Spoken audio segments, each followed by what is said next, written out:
A group of girls said a male classmate sexually assaulted them. He was escorted from school in shackles, charged with crimes, spent an entire summer indoors with an ankle monitor.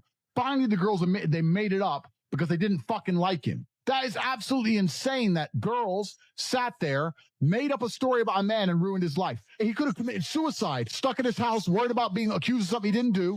And they all have Instagram. And they deleted my Instagram saying I'm dangerous. Absolutely criminal. Women are not always the victim, and this thinking needs to change. And as Andrew Tate says, it's absolutely criminal that women have the power to accuse men of something they didn't even do. Men are avoiding women at work simply because they are worried about women making unfounded charges or threats. Just imagine the mental consequences that boy will have to feel for the rest of his life. A man will sacrifice his happiness for his family, and a woman will sacrifice her family for her happiness. I don't believe that. That's deep.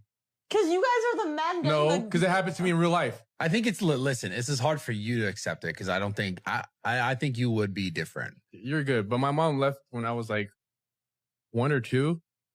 See, that gives me chills. She disappeared. Thinking about that. Not disappeared, but like she was wanting to like go do young people stuff and go party and stuff like that. Well, my dad had to, go to work and take care of me. She did come back eventually, but that's picking happiness over her family. You gave me like chills. Why? I don't know. It's sad to think about. A man would sacrifice his happiness for his family. A woman would sacrifice her family for her happiness. I've applied to 300 plus jobs since August and I've heard back on none of them. Before you say it's my resume. Oh, I can tell you why it seems like everyone's hiring, but no one's actually hiring you. I applied for thousands of jobs after I graduated college, and after I finally landed one, and once I left that company, I had no hope of getting another one, so I made my own career path. That's right, I never even managed to find a way into the industry from which I graduated from and originally wanted to join. Yeah, it's so hard for Gen Z and millennials to get a job nowadays. Most of us are just working 3 or 4 odd jobs to cover our bills. It's very sad. And people like this who are trying to sell you courses or profit off of this will try and tell you it's you or it's your approach that's the issue, and that's honestly not often it, which makes you feel even more helpless. Because when I would actually find places that were hosting interviews, I would often make it to like the end round of candidates, so I don't think it was me who was the problem. I had a pretty good fighting chance. But the issue is right in front of you. When you open up your LinkedIn, Indeed, whatever, and you look at all your job applications, what do you see right away? Only one of those was actually ever viewed. And most of them all go completely unviewed and untouched. Why is that? I can confirm this now as someone who once dabbled in the admin area for a company that also did this. This is very common practice, especially amongst like Fortune 500 companies. One time I had a friend who worked at a Fortune 500 company. I was like, oh, your marketing department's always posting listings for hiring. I should apply so we could work together. That'd be so much fun. And he looked at me and he said, don't bother. And I was like, that's kind of rude. Why would you say that? And he said, those probably aren't real. And any jobs we do have, they're going to be hired internally first. It's one of two things. We want our own people in the roles, but we have to post it publicly to say that we're hiring. Or 2, the job just isn't real, and looking like we're always hiring looks good on the outside from a growth perspective. Now, the legalities of that, I'm not positive of. Sadly, it's not an uncommon practice in the industry. It has a name. They're referred to as ghost jobs. The worst part is there's no way of knowing at first glance which ones are real and which are fake. So I think the fact that these have become such a common practice might contribute to this number looking so good overall on a national scale of job openings. It's quite possible a lot of them aren't real. Before we dive in, drop a comment. Are modern men more delusional, or is it the ladies? Hit like and subscribe so you don't miss what we expose next. The Me Too movement was supposed to be a turning point. It started as a call to protect women from harassment, a movement rooted in justice, accountability, and basic human decency. But here's the uncomfortable truth nobody wants to admit. The road to hell is always paved with good intentions. What began as a powerful push for fairness slowly turned into something very different. Over time, opportunists started to smell money, attention, and social leverage. And when that happens, integrity takes a back seat. Suddenly, every accusation was treated as gospel and due process. Gone. Careers were destroyed overnight, sometimes with no evidence at all, just a trending hashtag. Now we're watching the consequences. Companies are pulling back. Men are stepping away.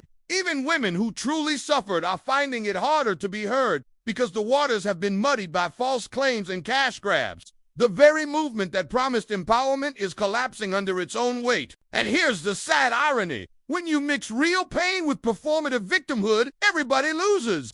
The predators slip through, the innocent get burned, and trust between men and women keeps eroding. This is what happens when a noble cause becomes a social currency. Working with all females and then going to working with all males.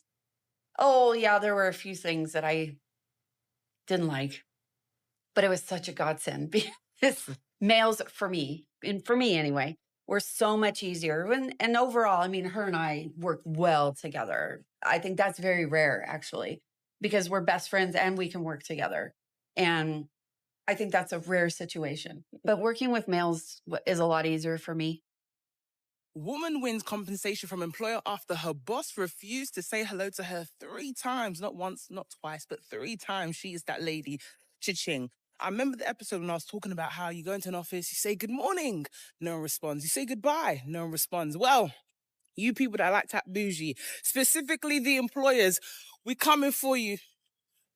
We coming for you, Carl. All right, let's get real here. You're at work to earn a living, to pay your bills, secure your future, and maybe even build a little freedom for yourself. That's the priority. Not to subsidize someone else's lifestyle or play sugar daddy to a grown adult. And yet, somehow, this basic principle gets lost in modern relationships. Too many men show up at work, grind all day, and then come home only to deal with someone who's taking more than she's giving. Financially, emotionally, and sometimes even mentally. If she's not contributing in some meaningful way, she's not a partner. She's a liability.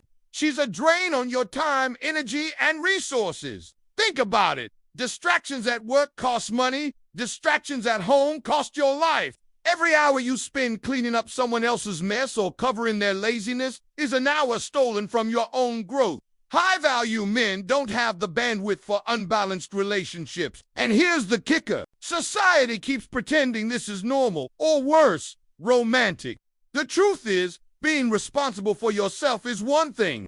Being responsible for someone else's comfort at the expense of your own, that's a recipe for frustration, resentment, and lost opportunities. Success doesn't wait for anyone, and neither should you. So tired of no one in these conversations speaking up for the harsh and very real reality that men are facing in the dating world right now.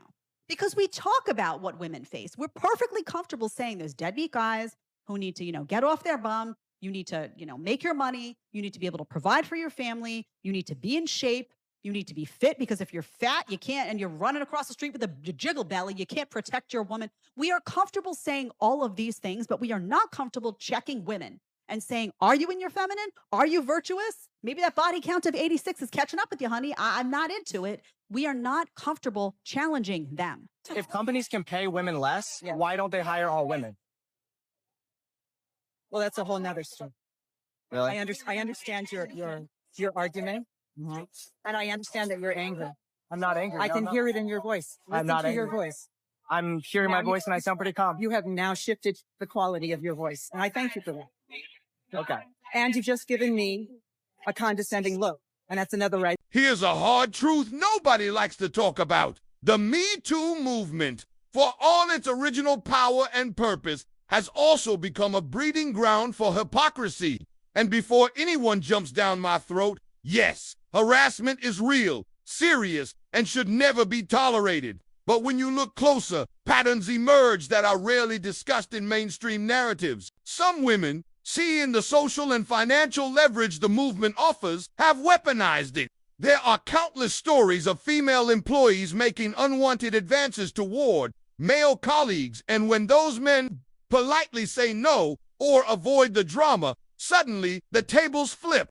They become the aggressors, facing false accusations, character attacks, and career threats. This isn't about shaming victims. This is about accountability and balance. False claims, projection, and using social movements as revenge destroy trust in the workplace. Men start walking on eggshells. Women who genuinely need protection get dismissed, and the whole system collapses under performative victim. It's a cultural problem now.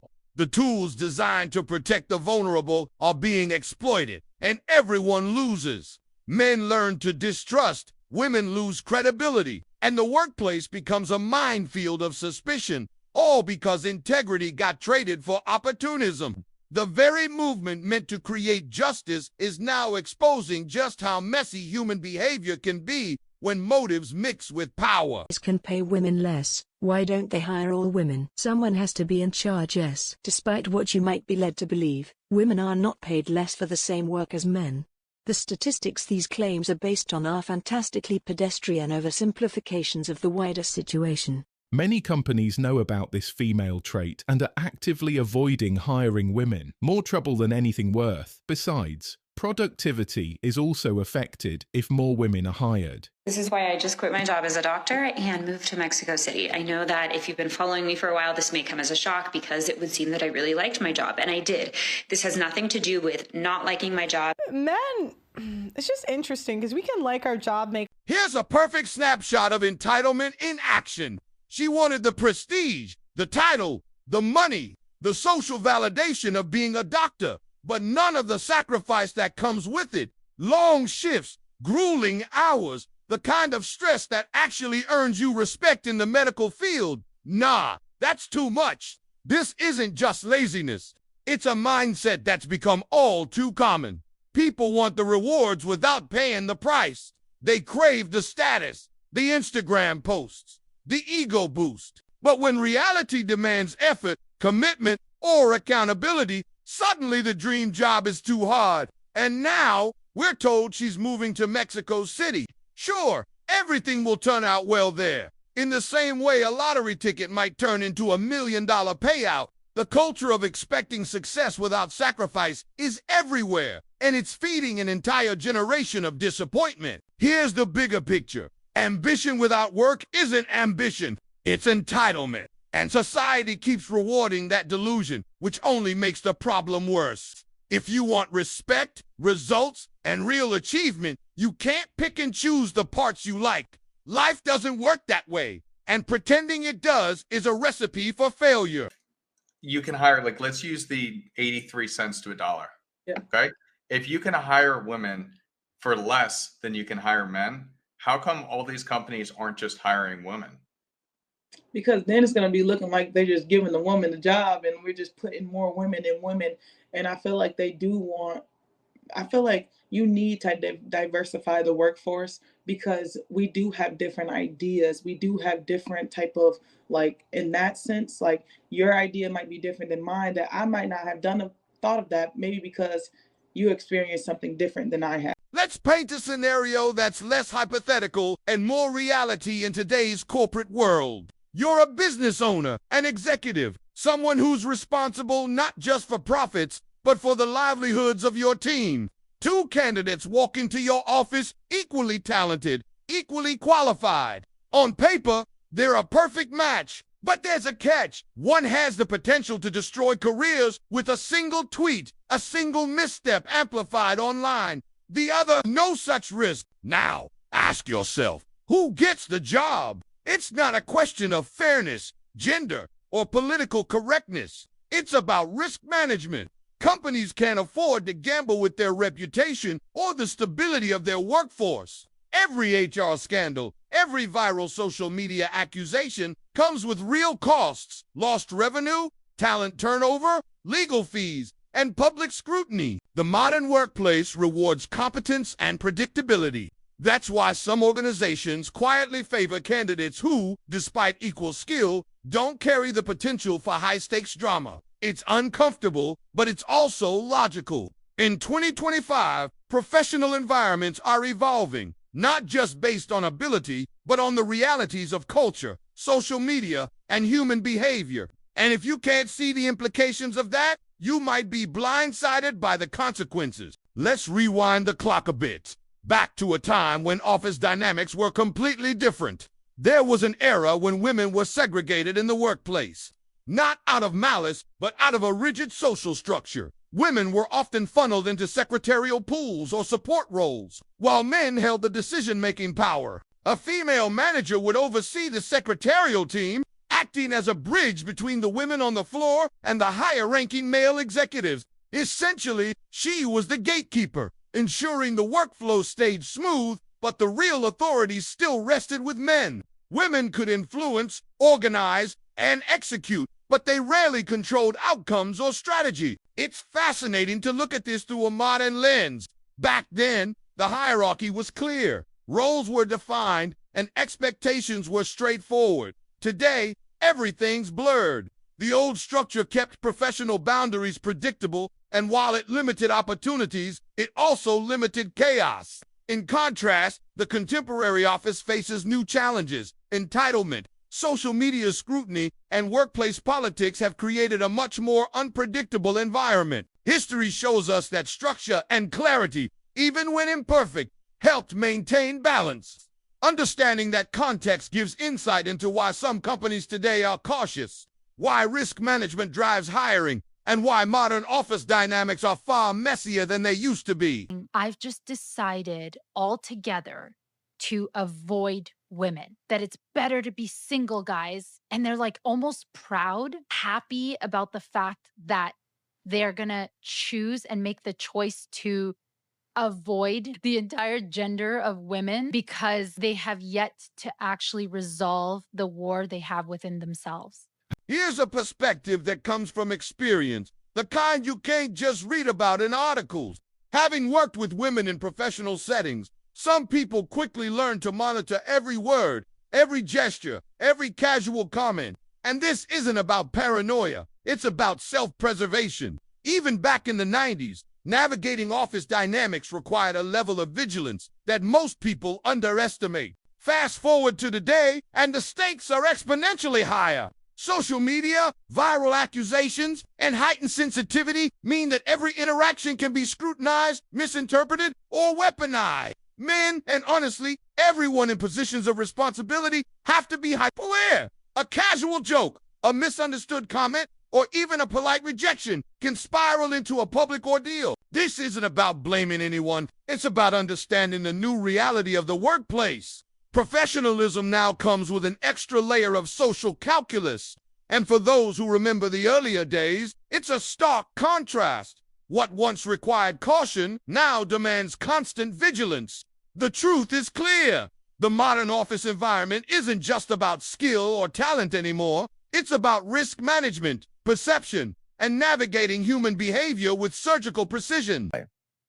Let's say in only one out of 10 or 1 out of 50 instances, a guy walks up to a girl very politely and says, "How do you do, ma'am? My name's, Rick, and couldn't help but notice you shopping at this here bookstore, and I live in the area. I'm trying to make friends."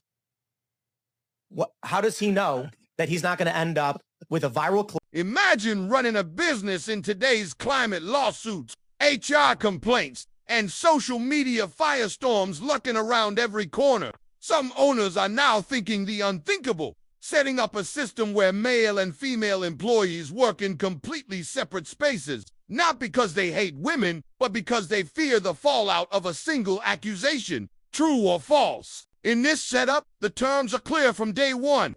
Male and female teams don't mix. The stated reason? To protect everyone involved. No harassment can occur if there's no interaction. No false allegations can surface if there's no opportunity. It's a radical approach, but it's born from real anxiety about the risks of modern workplaces. But here's the twist. If a prospective female employee objects, the response is simple. These are the terms and conditions. Take them or leave them. On paper, it sounds like a guarantee of safety. In practice, it's a reflection of how broken the trust has become between men and women in professional settings. This is the sad reality of 2025. Instead of fostering healthy collaboration, fear is driving segregation. And while some might call it smart risk management, others see it as a step backward proof that when accountability fails, the walls start going back up. Clients just told me the other day that he was at work and he walked into the break room and he saw that there was a new girl who was there and he introduced himself. By no means was he being flirty. By no means was he doing anything inappropriate. He was just being nice and introduced himself. only to find that he was reported the next day to HR for being inappropriate. He was completely mind blown, and he promises that he did not do anything even close to that and had. Here's a snapshot of the modern workplace that almost every man will recognize. Conversations have become minefields. Men don't casually talk to women at work anymore, not because they're antisocial, but because the risk is simply too high. One misunderstood comment, one awkward compliment, and suddenly you're in HR explaining yourself for something you thought was harmless. Think about that for a second. You can't even say, "Hey, I like your new hairstyle," or "that perfume smells nice," without wondering if it'll be labeled harassment. What used to be simple, polite interaction is now treated like a potential violation. And with careers and reputations on the line, most men decide it's safer to say nothing at all. This isn't just about office politics. It's a reflection of a larger cultural shift. When basic human connection is treated as a threat, workplaces lose warmth, collaboration, and trust. The Western world has reached a point where fear of perception outweighs reality. And while these rules were meant to create safety, they've instead created silence, suspicion, and an environment where men and women coexist but rarely connect. The irony: a culture designed to encourage respect is now breeding distance. And in the long run, that distance doesn't just hurt men or women, it erodes the very relationships that make a workplace thrive. I was out on a site doing some project work, and there was myself, a lovely receptionist, an amazing guy using a scrubber better than I've ever seen anybody, and the person that I was supposed to be meeting. So I got there, I said, "Hi, I'm Kelsey, I'm from Bix, I'm here to do whatever." And she said, "Oh, I'll just call him." So she said, like, "The lady's here from Bix." And he came down to the reception, and